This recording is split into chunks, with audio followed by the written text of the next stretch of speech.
మేము యెరూషలేము వెళ్ళాం మా కుటుంబం అంతా. నేను కొంచెం అస్వస్థతతో, తీవ్రమైన అస్వస్థతతో బాధపడుతుంది. అక్కడ ఏడ్పుల గోడ అని ఒకటి ఉంటుంది. అక్కడికి వెళ్ళి చీటీ మీద మన సమస్య రాసి ఆ గోడ రంధ్రాల్లో ఉంచి మోకరించి ప్రార్థన చేయటం భక్తులకు అలవాటు. నా భార్య నా అనారోగ్యాన్ని పేపర్ మీద రాసి ఆ గోడలో ఒక చిన్న సందులో పెట్టి ప్రార్థన చేసి వచ్చి, నేనైతే ఇప్పుడు విడవబడిన సమయం కనుక ఐ డోంట్ కేర్ నేనే ప్రార్థన చేయలేదు, ఆవిడ చేసి.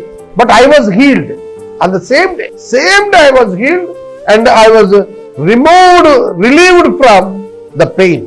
నేను వెంటనే బాధ నుండి విడుదల పొందేశాను. ఆశ్చర్యం కదండి. ఎప్పుడు సొలొమోను ప్రార్థన, నేను మరి ఒక విధంగా అన్ని జనుడిని, non Jew, every non Jew is gentile. నేను అనుకున్నాను, ప్రభువా ఇంకా నువ్వు విడవబడిన దానికే ఇటువంటి జవాబులు నువ్వు ఇంకా ఇస్తుంటే నిజంగా వాళ్ళు అంటుకట్టబడితే ఎలా ఉంటుంది పరిస్థితి. కాబట్టి జెంటైల్ పీపుల్ కూడాను నిన్ను తెలుసుకోవటానికి ఒక అవకాశం ఉంది ప్రభు.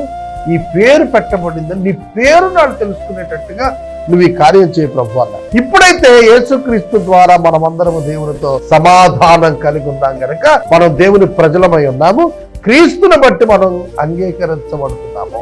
మనం అబ్రహామును బట్టి అంగీకరించబడలేదు, మోసేని బట్టి కాదు, దావీదుని బట్టి కాదు. ఆయన ప్రియకుమారుడైన యేసుక్రీస్తుని బట్టి, ఆయన రక్తాన్ని బట్టి, ఆయన శిలువను బట్టి, ఆయన యొక్క త్యాగాన్ని బట్టి, ఆయన చేసినటువంటి కార్యాన్ని బట్టి మనం దేవుని చేత అంగీకరించబడి మరి శ్రేష్ఠులుగా మనం ఉన్నామని నేను మనం